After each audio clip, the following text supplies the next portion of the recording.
ಚಿಂದಿ ಉಡಾಯಿಸೋ ಖಾರ ಬಣ್ಣ ರುಚಿಯನ್ನು ನೀಡುತ್ತದೆ. ಮೆಣಸಿನ ಪುಡಿ ಚಿಂದಿ ಉಡಾಯಿಸೋ ಖಾರ ಬಣ್ಣ ರುಚಿ. ದೆಹಲಿಗೆ ತೆರಳಿದ ಮುಖ್ಯಮಂತ್ರಿ ಸಿದ್ದರಾಮಯ್ಯ ಕೆಲವೇ ಕ್ಷಣಗಳಲ್ಲಿ ರಾಹುಲ್ ಗಾಂಧಿಯನ್ನ ಭೇಟಿಯಾಗಲಿದ್ದಾರೆ ಸಿಎಂ. ಕಾಲ್ತುಳಿತ ಪ್ರಕರಣದ ಬಗ್ಗೆ ಮಾಹಿತಿಯನ್ನ ನೀಡಲಿದ್ದಾರೆ ಸಿಎಂ ಹಾಗೂ ಡಿಸಿಎಂ. ಕಾಲ್ತುಳಿತ ಪ್ರಕರಣ, ಈ ಸಂದರ್ಭದಲ್ಲಿ ಸರ್ಕಾರ ತೆಗೆದುಕೊಂಡ ಕ್ರಮ, ಅಧಿಕಾರಿಗಳ ವಿರುದ್ಧ ತೆಗೆದುಕೊಂಡ ಕ್ರಮಗಳ ಬಗ್ಗೆ ಮಾಹಿತಿಯನ್ನ ನೀಡಲಿದ್ದಾರೆ.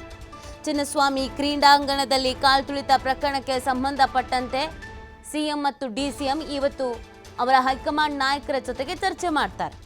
ಆ ಪ್ರಕರಣ ಹೇಗಾಯಿತು, ಯಾಕಾಯಿತು, ಏನಾಯಿತು, ಕಂಪ್ಲೀಟ್ ಆದಂಥ ಡೀಟೇಲ್ಸನ್ನು ನೀಡಬೇಕಾಗತ್ತೆ. ಯಾಕಂದರೆ ಈ ಪ್ರಕರಣದಲ್ಲಿ ಹೈಕಮಾಂಡ್ ಕೂಡ ಸಹಜವಾಗಿ ಪ್ರಶ್ನೆ ಮಾಡುತ್ತೆ, ಏನ್ರಿ ಅದು, ಏನಾಯಿತು ಅನ್ನೋದನ್ನು ಕೇಳಿರತ್ತೆ. ಯಾಕಂದರೆ ಇದು ರಾಷ್ಟ್ರ ಮಟ್ಟದಲ್ಲಿ ಸುದ್ದಿ ಆಗಿರುವಂಥ ಹಿನ್ನೆಲೆಯಲ್ಲಿ ಇಂಚಿಂಚು ಮಾಹಿತಿಯನ್ನು ನೀಡಬೇಕಾಗತ್ತೆ. ಎಲ್ಲಿ ಗೊಂದಲ ಆಯಿತು, ಯಾರಿಂದ ಗೊಂದಲ ಆಯಿತು, ಯಾತಕ್ಕಾಗಿ ಗೊಂದಲ ಆಯಿತು, ಕಾರ್ಯಕ್ರಮ ಅರೇಂಜ್ ಮಾಡಿದವ್ರು ಯಾರು, ವೇದಿಕೆ ಮೇಲೆ ಯಾರ್ಯಾರು ಇದ್ದರು, ಆವತ್ತಿನ ಬೆಳವಣಿಗೆಗಳು ಹೇಗಾಯಿತು, ಈಗ ಏನು ಸಿಚುವೇಶನ್ಸ್ ಇದೆ, ತನಿಖೆ ಹೇಗೆ ನಡೀತಾ ಇದೆ, ಇದೆಲ್ಲದರ ಬಗ್ಗೆಯೂ ಕೂಡ ಪಿನ್ ಟು ಪಿನ್ ಮಾಹಿತಿಯನ್ನು ಹೈಕಮಾಂಡ್ ನಾಯಕರಿಗೆ ನೀಡಬೇಕಾಗತ್ತೆ. ಹೈಕಮಾಂಡ್ ನಾಯಕರು ಕೂಡ ಈಗಾಗಲೇ ಏನದು ವಿಚಾರ ಅನ್ನೋದ್ರ ಬಗ್ಗೆ ಮಾಹಿತಿಯನ್ನು ಕೇಳಿದ್ದಾರೆ. ಹಾಗಾಗಿ ಖುದ್ದಾಗಿ ಸ್ವತಃ ಸಿಎಂ ಮತ್ತು ಡಿಸಿಎಂ ಇವತ್ತು ದೆಹಲಿಗೆ ತೆರಳಿದ್ದು ಅಲ್ಲಿ ತಮ್ಮ ನಾಯಕರುಗಳನ್ನು ಭೇಟಿಯಾಗಿ ಅವತ್ತಿನ ಪ್ರಕರಣದ ಬಗ್ಗೆ ವಿವರಿಸಲಿದ್ದಾರೆ. ಈ ಸಂದರ್ಭದಲ್ಲಿ ಹೈಕಮಾಂಡ್ ನಾಯಕರು ಯೂರಿ ಕ್ಲಾಸ್ ತೆಗೆದುಕೊಳ್ತಾರೋ, ಆಯಿತು ಬಿಡಿ ಅಂತ ಹೇಳ್ತಾರೋ, ಅಥವಾ ಇದರ ಹೊಣೆ ಯಾರು ಹೊತ್ಕೊಳ್ತಾರೆ ಅಂತ ಪ್ರಶ್ನಿಸ್ತಾರೋ, ಏನಾಗುತ್ತೆ ಅನ್ನೋದನ್ನು ನೋಡಬೇಕಾಗತ್ತೆ. ನೋಡಿ, ಈ ಪ್ರಕರಣದಲ್ಲಿ ಕಾಂಗ್ರೆಸ್ಗೆ ಸಾಕಷ್ಟು ರೀತಿಯಾದಂಥ ಡ್ಯಾಮೇಜ್ ಆಗಿದೆ. ಆ ಒಂದು ಕಾರ್ಯಕ್ರಮವನ್ನು ಅರೇಂಜ್ ಮಾಡಿರಲಿಲ್ಲ ಅಂದಿದ್ರೆ, ಆ ಕಾರ್ಯಕ್ರಮದಲ್ಲಿ ಮೃತುವರ್ಜಿಯನ್ನು ಕಾಂಗ್ರೆಸ್ನವ್ರು ವಹಿಸಿರಲಿಲ್ಲ ಅಂದಿದ್ರೆ, ವಿಧಾನಸೌಧದ ಮೆಟ್ಟಿಲ ಮೇಲೆ ಸನ್ಮಾನ ಕಾರ್ಯಕ್ರಮ ಜೊತೆಗೆ ಇವ್ರ ಫ್ಯಾಮಿಲಿಯವರನ್ನು ಕರ್ಕೊಂಡು ಬಂದು ಸೆಲ್ಫಿ ಕ್ಲಿಕ್ಕಿಸಿದ್ದು, ಆಟೋಗ್ರಾಫ್ ಹಾಕಿಸಿದ್ದು ಇದು ಮಾಡಿಲ್ಲ ಅಂದಿದ್ರೆ, ಏರ್ಪೋರ್ಟಿಗೆ ಹೋಗಿ ಸನ್ಮಾನ ಮಾಡಿ ಹಾರ ತುರಾಯಿ ಹಾಕಿ ಸೆಲ್ಫಿಗೆ ಪೋಸ್ ಕೊಡಲಿಲ್ಲ ಅಂದಿದ್ರೆ ಕಾಂಗ್ರೆಸ್ ಇವತ್ತು ಸೇಫ್ ಆಗಿರ್ತಿತ್ತು. ಆದರೆ ಎಲ್ಲ ಕಡೆಯಲ್ಲೂ ಕೂಡ ತಗ್ಲಾಕೊಂಡ್ಬಿಟ್ಟಿದೆ ಕಾಂಗ್ರೆಸ್. ಇದರಿಂದ ಖುದ್ದಾಗಿ ಅವಮಾನ ಆಗ್ಬಿಟ್ಟಿದೆ ಸಿಎಂಗೂ ಡಿಸಿಎಂಗೂ. ಡಿಸಿಎಂ ಗಳ ಅಂತ ಕಣ್ಣೀರು ಹಾಕಿದ್ರು. ಸಿಎಂ ಕೂಡ ಅವರ ಆಪ್ತರ ಬಳಿ ಬಹಳ ಬೇಸರವನ್ನು ವ್ಯಕ್ತಪಡಿಸಿದ್ರು ಅನ್ನೋದನ್ನು ಹೇಳಲಾಗಿತ್ತು. ವೈಯಕ್ತಿಕವಾಗಿಯೂ ಕೂಡ ಸಾಕಷ್ಟು ರೀತಿಯಾದಂಥ ನೋವನ್ನು ಅನುಭವಿಸ್ತಾ ಇದ್ದಾರೆ ಅಂತ ಹೇಳಲಾಗ್ತಾ ಇತ್ತು. ಹಾಗಾಗಿ ಇಡೀ ಪ್ರಕರಣದ ಬಗ್ಗೆ ಜವಾಬ್ದಾರಿಯುತವಾಗಿ ಹೈಕಮಾಂಡ್ ನಾಯಕರಿಗೆ ಮಾಹಿತಿಯನ್ನು ತಿಳಿಸಲೇಬೇಕಾಗತ್ತೆ. ಏನಾಯಿತು, ಇವರ ಪಾತ್ರ ಏನು, ಕಾಂಗ್ರೆಸ್ ಸರ್ಕಾರದ ಪಾತ್ರಗೇನು, ಕಾರ್ಯದರ್ಶಿ ಏನು ಮಾಡಿದ್ರು, ಪೊಲೀಸ್ ಇಲಾಖೆ ಏನು ಮಾಡಿದ್ರು, ಅವ್ರ ಭದ್ರತೆ ವೈಫಲ್ಯ ಆಗಿದ್ರೆ ಭದ್ರತಾ ವೈಫಲ್ಯ ಯಾಕಾಯಿತು, ಹೇಗಾಯಿತು, ಪ್ರೋಟೋಕಾಲ್ ಅಂತ ಇತ್ತು ಅದನ್ನು ಗಾಳಿಗೆ ತೂರಿದ್ರು, ಏನು ಕನ್ಫ್ಯೂಷನ್ಸ್ ಆಯಿತು, ಕಮ್ಯುನಿಕೇಷನ್ಸ್ ಗ್ಯಾಪ್ ಆಯಿತಾ, ಅಥವಾ ಮಿಸ್ಅಂಡರ್ಸ್ಟ್ಯಾಂಡಿಂಗ್ಸ್ ಆಯಿತಾ, ಅರ್ಜೆನ್ಸಿ ಆಯಿತಾ, ಏನಾಯಿತು, ಎಲ್ಲದರ ಬಗ್ಗೆಯೂ ಕೂಡ ಮಾಹಿತಿಯನ್ನು ನೀಡಲಿದ್ದಾರೆ. ಇದಾದಮೇಲೆ ರಾಹುಲ್ ಗಾಂಧಿಯವರು, ಮಲ್ಲಿಕಾರ್ಜುನ ಖರ್ಗೆ ಅವರು ಏನು ಹೇಳ್ತಾರೆ, ಏನು ಸಲಹೆಗಳನ್ನು ಕೊಡ್ತಾರೆ, ಏನು ಸೂಚನೆಗಳನ್ನು ಕೊಡ್ತಾರೆ ನೋಡಬೇಕಿದೆ. ಈ ಬಗ್ಗೆ ಮತ್ತಷ್ಟು ಮಾಹಿತಿಯನ್ನು ನೀಡ್ತಾರೆ ನಮ್ಮ ಪ್ರತಿನಿಧಿ ಸ್ವಾಮಿ. ಇವತ್ತು ಹೈಕಮಾಂಡ್ ನಾಯಕರನ್ನು ಭೇಟಿ ಆಗೋಕ್ಕೆ ತೆರಳ್ತಾ ಇದ್ದಾರೆ ಸಿಎಂ ಮತ್ತು ಡಿಸಿಎಂ. ಈ ಕಾಲ್ತುಳಿತ ಪ್ರಕರಣವನ್ನು ಯಾವ ರೀತಿಯಾಗಿ ವಿವರಿಸಬಹುದು ಅಂತ.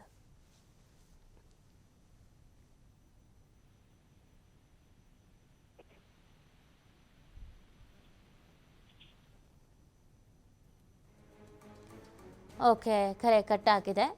ದೆಹಲಿಗೆ ತೆರಳಿದ ಮುಖ್ಯಮಂತ್ರಿ ಸಿದ್ದರಾಮಯ್ಯನವರು ಡಿಸಿಎಂ ಮತ್ತು ಸಿಎಂ ಇಬ್ಬರೂ ಕೂಡ ತೆರಳಿದ್ದಾರೆ. ಹೈಕಮಾಂಡ್ ನಾಯಕರನ್ನು ಭೇಟಿಯಾಗಿ ಈ ಸಾಕಷ್ಟು ವಿಚಾರಗಳ ಬಗ್ಗೆ ಚರ್ಚೆ ಮಾಡ್ತಾರೆ. ಸಂಪುಟ ಪುನರ್ರಚನೆ ವಿಚಾರಕ್ಕೆ ಸಂಬಂಧಪಟ್ಟಂತೆಯೂ ಕೂಡ ಚರ್ಚೆಯನ್ನು ಮಾಡಬೇಕಾಗಿದೆ ಅನ್ನೋದನ್ನು ಹೇಳ್ತಾ ಇದ್ರು. ಅದರ ಜೊತೆಗೆ ಪ್ರಮುಖವಾಗಿ ಈ ವಿಚಾರ ಏನು, ಈ ಇದಕ್ಕೆ ಸಂಬಂಧಪಟ್ಟಂತೆ ಕಾಲ್ತುಳಿತ ಆಯ್ತಲ್ಲ, ಆ ಪ್ರಕರಣಕ್ಕೆ ಸಂಬಂಧಪಟ್ಟಂತೆ ಸಬೂಬು ಕೊಡ್ತಾರೋ, ಸಮಜಾಯಿಷಿ ಕೊಡ್ತಾರೋ, ಸಮರ್ಥಿಸ್ಕೊಳ್ತಾರೋ, ಏನು ಮಾಡ್ತಾರೋ ಗೊತ್ತಿಲ್ಲ. ಡೀಟೇಲ್ಡ್ ಆಗಿ ಮಾಹಿತಿಯನ್ನಂತೂ ಕೊಡಲೇಬೇಕಾಗತ್ತೆ. ಇತ್ತ ರಾಜ್ಯದಲ್ಲಿ ಬಿಜೆಪಿಗರು ಪ್ರತಿಭಟನೆ, ಛೀಮಾರಿ, ಪ್ರೆಸ್ ಮೀಟ್ ಮಾಡಿ ಒಬ್ಬರು ಆದಮೇಲೆ ಒಬ್ಬರು ವಾಗ್ದಾಳಿಯನ್ನು ಮಾಡ್ತಾ ಇದ್ದಾರೆ. ಇವಾಗ ಮತ್ತಷ್ಟು ಡೀಟೇಲ್ಸ್ ನೀಡ್ತಾರೆ ನಮ್ಮ ಪ್ರತಿನಿಧಿ ಸ್ವಾಮಿ. ಇವತ್ತು ದೆಹಲಿಗೆ ಮುಖ್ಯಮಂತ್ರಿ ಸಿದ್ದರಾಮಯ್ಯನವರು ಡಿಸಿಎಂ ತೆರಳ್ತಾ ಇದ್ದಾರೆ. ಕಾಲ್ತುಳಿತ ಪ್ರಕರಣ ಸೇರಿದಂತೆ ಯಾವೆಲ್ಲ ವಿಚಾರಗಳ ಬಗ್ಗೆ ಹೈಕಮಾಂಡ್ ಜೊತೆ ಚರ್ಚಿಸಲಿದ್ದಾರೆ? ನೀತಿ ಆರ್ಸಿಬಿ ಸಂಭ್ರಮಾಚರಣೆಯಲ್ಲಿ ನಡೆದಂತಹ ಕಾಲ್ತುಳಿತ ಪ್ರಕರಣಕ್ಕೆ ಸಂಬಂಧಪಟ್ಟಂತೆ ಹೈಕಮಾಂಡ್ ನಾಯಕರು ಈಗಾಗಲೇ ಸಿಎಂ ಡಿಸಿಎಂಗೆ ಬುಲಾವ್ ನೀಡಿರುವಂತದ್ದು. ಆ ಸೂಚನೆ ಮೇರೆಗೆ ಈಗಾಗಲೇ ದೆಹಲಿಗೆ ಪ್ರಯಾಣ ಬೆಳೆಸಿದ್ದಾರೆ, ದೆಹಲಿಯನ್ನು ತಲುಪಿಸಿದ್ದಾರೆ.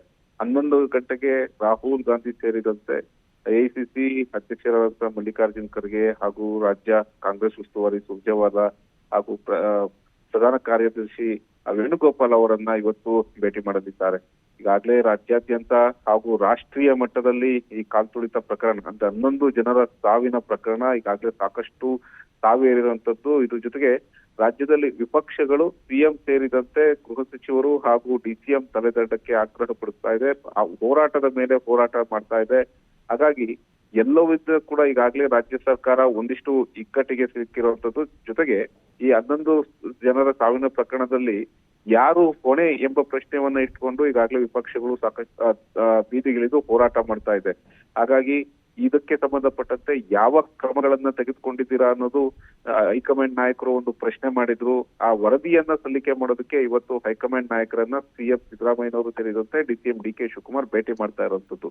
ಅಂದ್ರೆ ಕಾಲ್ತುಳಿತ ಪ್ರಕರಣಕ್ಕೆ ಸಂಬಂಧಪಟ್ಟಂತೆ ಯಾವ ಕ್ರಮಗಳನ್ನ ಸರ್ಕಾರ ನಾವು ತೆಗೆದುಕೊಂಡಿದ್ದೀವಿ ಅನ್ನೋ ವಿವರಣೆಯನ್ನ ಹೈಕಮಾಂಡ್ ಮುಂದೆ ಇವತ್ತು ಇಡ್ತಾರೆ.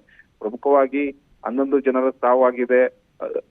ಈ ಪೊಲೀಸ್ ಅಧಿಕಾರಿಗಳ ನಿರ್ಲಕ್ಷ್ಯ ಅಂದು ಈಗಾಗಲೇ 5 ಜನ ಪೊಲೀಸ್ ಅಧಿಕಾರಿಗಳನ್ನ ಅಮಾನತಿನಲ್ಲಿಡಲಾಗಿದೆ. ಇನ್ನಷ್ಟು ಕ್ರಮಗಳನ್ನು ತೆಗೆದುಕೊಳ್ತೀವಿ ಎಂಬ ಸೂಚನೆಯನ್ನ ಆ ಸಿಎಂ ಸಿದ್ದರಾಮಯ್ಯನವರು ಕೊಟ್ಟಿರುವಂತದ್ದು. ಸಾಕಷ್ಟು ಸಭೆಗಳ ಮೇಲೆ ಸಭೆ ಮಾಡ್ತಾ ಇದ್ದಾರೆ. ಒಂದು ಕಡೆ ಆ ಮುಖ್ಯ ಕಾರ್ಯದರ್ಶಿ ಶಾಲಿನಿ ರಜನೀಶ್ ಅವರ ಒಂದು ವರದಿಯನ್ನು ಜೊತೆ ಒಂದು ಚರ್ಚೆ ಮಾಡಿದ್ದಾರೆ, ಸಭೆಯನ್ನ ಮಾಡಿದ್ದಾರೆ. DPR ಕಾರ್ಯದರ್ಶಿ ಸತ್ಯವತಿ ಅವರ ಜೊತೆ ಒಂದು ಸಭೆಯನ್ನ ಮಾಡಿದ್ದಾರೆ. ವೈರಲ್ ಅಂದ್ರೆ ಭದ್ರತಾ ಲೋಪ ಸಂಬಂಧಪಟ್ಟಂತೆ ಪತ್ರ ವೈರಲ್ ಆಗ್ತಿರೋ ವಿಚಾರಣೆಗೆ ಸಂಬಂಧಪಟ್ಟಂತೆ ಈಗಾಗಲೇ ಮಾಹಿತಿಯನ್ನ ಪಡೆದಿದ್ದಾರೆ. ಹಾಗಾಗಿ ಇವನ್ನೆಲ್ಲ ಪಡೆದುಕೊಂಡು ಈಗ ಹೈಕಮಾಂಡ್ ನಾಯಕರ ಮುಂದೆ ಸಿಎಂ ಸಿದ್ದರಾಮಯ್ಯ ಸೇರಿದಂತೆ ಡಿಸಿಎಂ ಡಿ ಕೆ ಶಿವಕುಮಾರ್ ಹಾಜರಾಗಿರುವಂತದ್ದು. ಅಂದ್ರೆ ನಾವು ಯಾವ ರೀತಿ ಒಂದು ಕ್ರಮವನ್ನ ಕೈಗೊಂಡಿದ್ದೀವಿ, ಸಾರ್ವಜನಿಕ ವಲಯದಲ್ಲೂ ಕೂಡ ಆಕ್ಷೇಪಗಳು ವ್ಯಕ್ತವಾಗ್ತಿರೋದ್ರಿಂದ ಹಿನ್ನೆಲೆಯಲ್ಲಿ ಸರ್ಕಾರಕ್ಕೆ ಒಂದಿಷ್ಟು ಡ್ಯಾಮೇಜ್ ಕೂಡ ಆಗ್ತಾ ಇದೆ. ಇವನ್ನೆಲ್ಲ ಸರಿದೂಗಿಸ್ಕೊಂಡು ಹೋಗುವಂತ ನಿಟ್ಟಿನಲ್ಲಿ ರಾಜ್ಯ ಸರ್ಕಾರ ಯಾವ ಯಾವ ಕ್ರಮಗಳನ್ನ ಕೈಗೊಂಡಿದೆ ಅನ್ನೋದು ಪ್ರಮುಖವಾಗಿ ಮುಖ್ಯವಾಗಿರುವಂತದ್ದು.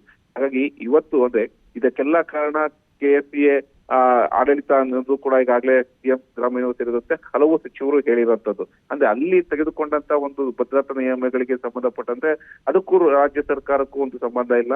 ಸಂಪೂರ್ಣವಾಗಿ ಹೊಣೆಯನ್ನ ಒತ್ತಿದ್ದು ಕರ್ನಾಟಕ ಸ್ಟೇಟ್ ಕ್ರಿಕೆಟ್ ಅಕಾಡೆಮಿಯವರು ಒಂದು ಹೊಣೆಯನ್ನ ಹೊತ್ತಿದ್ರು. ಜೊತೆಗೆ RCB ಸಂಭ್ರಮಾಚರಣೆಯಲ್ಲೂ ಕೂಡ ಸಾಕಷ್ಟು ಅವರು ಮುಂದಾಲೋಚನೆಗಳನ್ನ ಮಾಡಿರ್ಲಿಲ್ಲ. ಹಾಗಾಗಿ ಅವರ ಮೇಲೆ ಈಗ ನಾವೆಲ್ಲ ಯಾವೆಲ್ಲ ಕ್ರಮಗಳನ್ನ ತೆಗೆದುಕೊಳ್ತೀವಿ ಅಂತ ತೆಗೆದುಕೊಂಡಿದ್ದೇವೆ. ಮತ್ತೆ ಈಗಾಗಲೇ ಕೋರ್ಟ್ ನಲ್ಲೂ ಕೂಡ ವಿಚಾರಣೆ ನಡೀತಾ ಇದೆ. ಆ ಕೋರ್ಟ್ಗೆ ಸಂಬಂಧಪಟ್ಟಂತೆ ಯಾವೆಲ್ಲ ಒಂದು ವರದಿಯನ್ನ ಕೊಟ್ಟಿದ್ದೇವೆ ಅನ್ನೋದು ಸಂಪೂರ್ಣವಾಗಿ ಇವತ್ತು ಹೈಕಮಾಂಡ್ ನಾಯಕರ ಮುಂದೆ ಇಡಲಿದ್ದಾರೆ. ಅಂದ್ರೆ ರಾಷ್ಟ್ರೀಯ ಮಟ್ಟದಲ್ಲಿ ಸಾಕಷ್ಟು ಟೀಕೆಗಳು ಟಿಪ್ಪಣಿಗಳು ಆಗ್ತಾ ಇರೋದ್ರಿಂದ ಈ ಮುಜುಗರದಿಂದ ಹೊರಗಡೆ ಬರೋದಕ್ಕೆ ಏನೆಲ್ಲ ಒಂದು ಸೂಚನೆಗಳನ್ನ ಕೊಡ್ತಾರೆ ಅನ್ನೋದು ಕೂಡ ಸಾಕಷ್ಟು ಕುತೂಹಲ ಆಗ್ತಾ ಇರುವಂತದ್ದು. ನೀತಿ. ಥ್ಯಾಂಕ್ ಯು ಸ್ವಾಮಿ ತಮ್ಮೆಲ್ಲ ಡೀಟೇಲ್ಸ್ಗಾಗಿ.